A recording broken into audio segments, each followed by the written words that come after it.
Assalamu alaykum hormatly dostlar. Şu 11-iyulda Dubayda ardan auksyona görkezek maşinalarımızın biri Toyota Camry 2021-yil Asia komplektasi 2.5 motorli 92 ming mil geçen maşin.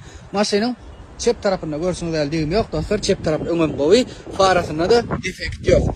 Degimi sağ tarafından şeylerak degen dostlar. Farası gowy, defekt zat yok dostlar. Nesip bolsa bumper çalışsak, suw baçagy. Yırtılan dövülen yerler var. Son çalışmalı.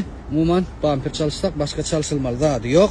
Sağ tarafına geçsek sağ taraf ön kapıda görünendir defektçikler var dostlar. Şu sağ kapısı anarda işleniptir. Umuman şeyle.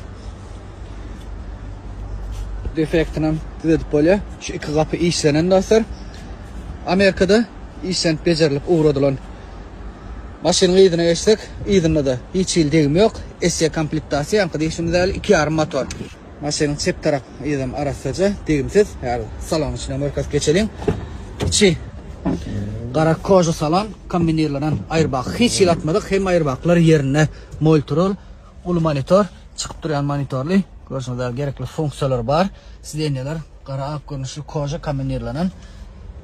Tandayım yağdan şu yerden görüp barlap bilirsiniz 21-yil 2. ay. Senin ilk salonuna merkez geçelim. Dostlar şeylerak. Primerin auksiyonun $10.500 töwerek alıp bolar dep pikirlenýäs. Galanım auksiyon görmeli dostlar. Maşynyň kryşasynda da görünýändir birazjyk gemşeren yer bar eken dostlar. Onu düzeltmeli bolar. Ýatyp geçelim. 2021-yil Toyota Camry Asia komplektasi 2.5 motorli 92 ming mil geçen maşin. Şuň ardan auksiyonu.